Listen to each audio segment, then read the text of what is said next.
亚内克和齐亚娜是一对新婚不久的夫妻，他们拥有大好的前程，刚刚开始人生的新阶段。然而，仅仅过了2个月后，灾难突然降临，他们被歹徒盯上，成为了一起残忍谋杀案的受害者。凶残的歹徒不仅掠夺了他们的财产，还对这对夫妻做出了泯灭人性的事情。那么，究竟发生了什么？接下来，让我们走进这起案件。大家好，我是大熊。今天分享的案例发生在美国加利福尼亚州河滨市，这里位于加利福尼亚州南部，距离洛杉矶以东97公里，人口约为32万人，是河滨县的县治，也是内陆帝国都会区的最大城市。主人公亚内克和齐亚娜是一对恩爱的夫妻，两人在案发前不久刚刚举办完婚礼。亚内克是波兰人，出生于1984年3月13日。10岁时，他随父母移民至美国，此后一直生活在纽约布鲁克林。据他的母亲描述，亚内克以前是个体弱多病、性格有些内向的孩子，但自从来到美国后，他发生了明显变化。亚内克很快融入当地环境，成为了坚强开朗的男孩。他深爱自己的第二故乡，甚至连床单和被罩都是印有美国国旗的款式。2001年，年仅17岁的亚内克经历了911恐怖袭击事件，这件事情给他带来了极大震撼，从此内心便产生了参军报国的想法。一开始，亚内克的父母对他参军有所犹豫，因为他们不想让儿子面临危险，但在亚内克的不断坚持下，这个想法终于在2003年得以实现。他加入美国海军陆战队，成为了一名军人。接下来的2年时间，亚内克接受了完整的军事训练，并在2005年被派往阿富汗执行任务。在离别送行派对上，他通过朋友介绍结识了未来的妻子齐亚娜。齐亚娜比亚内克大2岁，是一名刚刚毕业的大学生。她是家里的独生女，成长在加州安大略地区。两人在2006年亚内克回国后确定恋爱关系，并在2008年8月8日步入婚姻殿堂。当时亚内克已经被调往加州彭德尔顿军事基地服役，军衔也从普通士兵晋升到了中士。为了方便工作，他们定居在了距离军事基地不远的地方。这对恩爱的夫妻对未来生活充满希望，他们做好了迎接新生活的准备，并且也有了要生孩子的计划。然而命运的残酷打破了这些美好的愿景，仅仅2个月后，他们就被一伙残忍的歹徒夺走了年轻的生命。2008年10月15日，这天是个周一，上午9点左右，河滨县警局陆续接到了亚内克和齐亚娜上司的电话。他们表示两人缺席了原定的工作，并且电话一直无人接听，需要警方上门检查一下。接到通知后，警方很快来到两人的住所。亚内克夫妇家的大门是半开的状态，房间内不断散发出天然气和汽油混合的气味。为了确保安全，警方进入了房间检查。他们首先注意到了散落在地上的物品和汽油桶，接着又在客厅沙发旁发现了亚内克和齐亚娜的尸体。当时两人都被胶带捆住四肢，嘴巴和眼睛也被牢牢封住。亚内克遇害前遭受了残忍殴打，身上有很多淤青，脸颊和后脑共有3处枪伤。齐亚娜一丝不挂，身上同样有多处殴打痕迹，她的头部有1处枪伤，身上还有1根震动棒和几根蜡烛，显然在遇害前遭受过侵犯。案发现场的门窗完好，没有非法侵入的迹象，房间内一片狼藉，各种抽屉和橱子都被打开了。除了亚内克的作战装备没有丢失以外，家里的值钱物品全被洗劫一空。此外，客厅和卧室有多处纵火未遂的痕迹，墙上还涂满了大量无法描述的不当言论。警方没有在现场找到弹壳或者凶手遗留的其他线索，只发现了3个不同纹路的鞋印，这些鞋印确定来自某品牌旗下的3款运动鞋。基于发现的鞋印数量和犯罪规模，警方认为凶手一定是一个经验丰富的犯罪团伙，作案动机可能是为了钱财或者出于报复。房间内的安全警报装置没有触发，门窗也没有遭到破坏，说明凶手中可能有认识亚内克夫妇的人，他们是经过同意或者邀请进入了房间。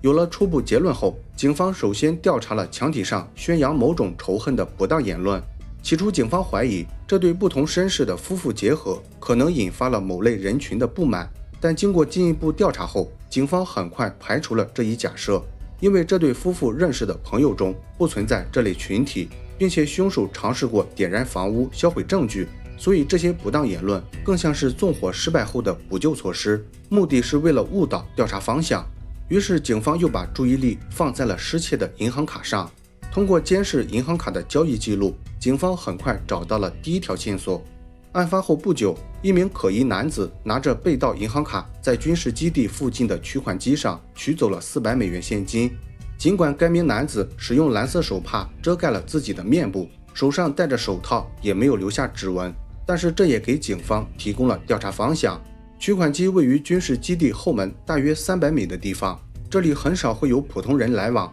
所以大概率取款人是一名军人。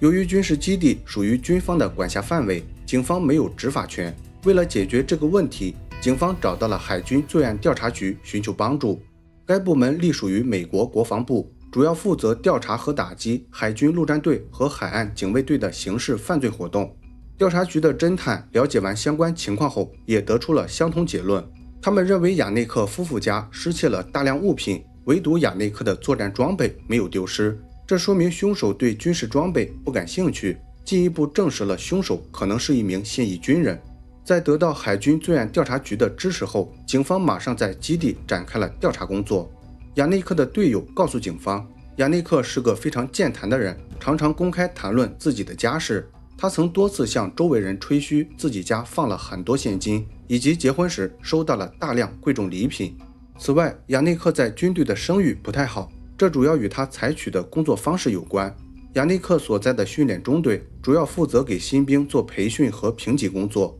他对新队员要求十分严格，存在体罚和辱骂的情况。亚内克经常给不听话的新队员打出较低的评分，这影响了新兵的晋升通道，引起了很多人的不满。其中对亚内克敌意最大的是一名叫米勒的一等兵。米勒是亚内克的下属，两人常常因为评级的事情发生矛盾。另外，米勒在案发后不久遭遇了枪击，据他当时的说法，他是在开车时不小心枪支走火伤到了自己，但是伤口的位置与他的描述有些不太相符。这条线索很快引起了警方注意，他们怀疑米勒一直在背地里从事犯罪活动，并且很有可能与这起双重谋杀案有关联。于是警方对米勒进行了询问。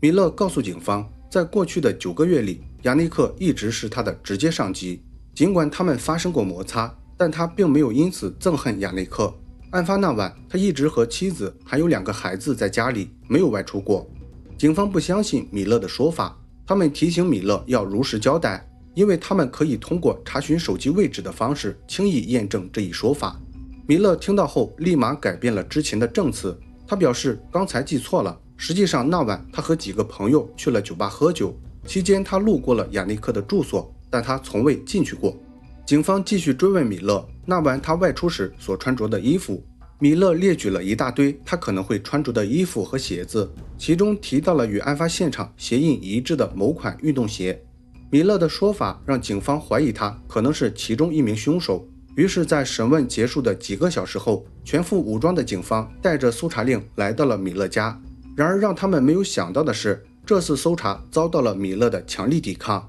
他始终不愿意开门，并把自己的女儿放在胸前作为挡箭牌。米勒的行为让在场警员感到十分意外，他们从来没有见过如此不负责任的父亲。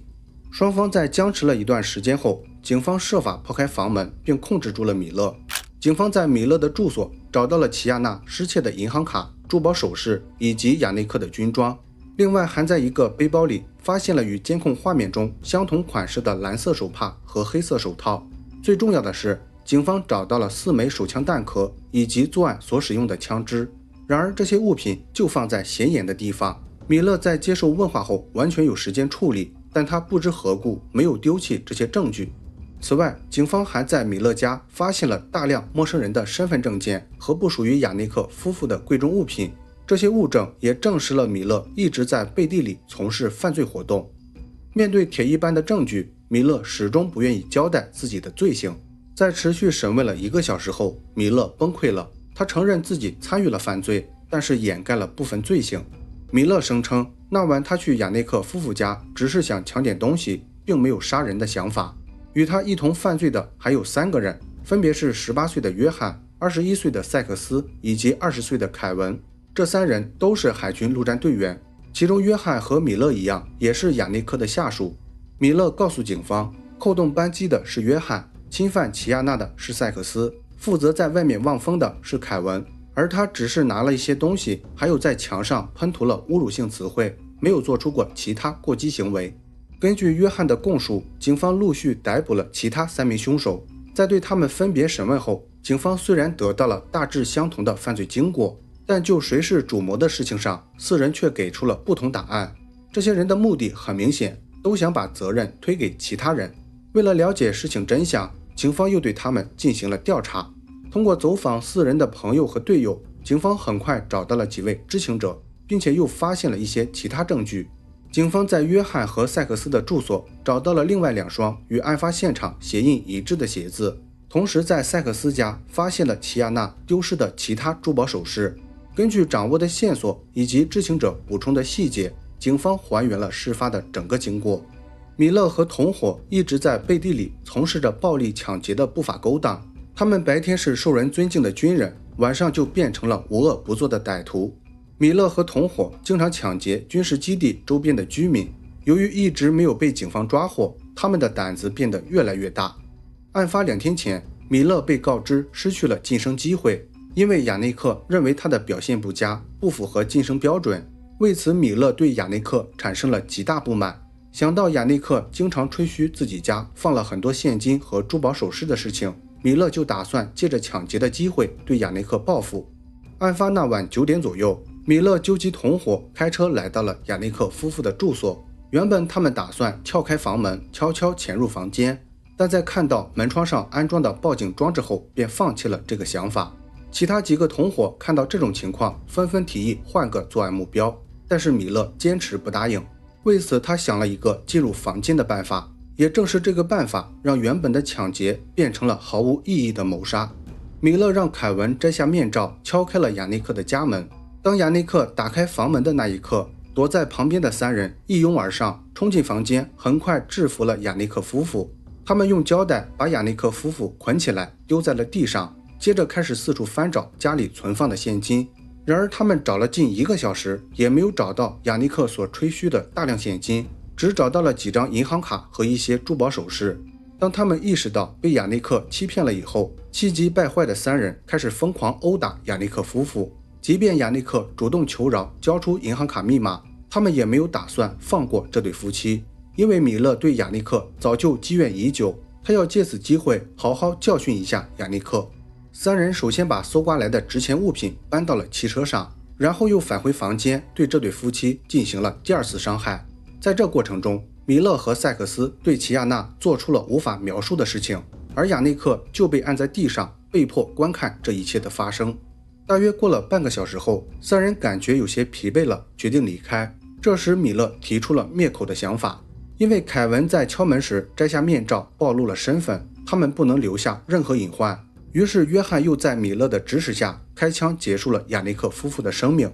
犯罪结束后，他们简单打扫了现场，并收集了弹壳，然后又尝试了各种办法点燃房屋，打算彻底销毁证据，但纵火计划最终没能成功。为此，米勒又在墙上喷上了误导调查方向的文字作为补救措施。在完成所有事情以后，他们才安心离开了现场。米勒是整起案件的策划者和领导者，他提供了武器并下达了谋杀的命令。关于米勒身上的枪伤，具体原因尚不清楚，有传言称他是某个帮派的成员，可能是在案发后与其他犯罪分子火拼时被人打伤的。2013年8月，亚内克夫妇遇害5年后，主谋米勒、枪手约翰和同犯塞克斯因2项1级谋杀罪等多项罪名被判处死刑。负责望风和敲门的凯文被判2个终身监禁，不得假释。好了，本期案件分享到这里也就结束了。如果你喜欢我的节目，请帮我点赞加关注，非常感谢大家的支持。我是大熊，下期见。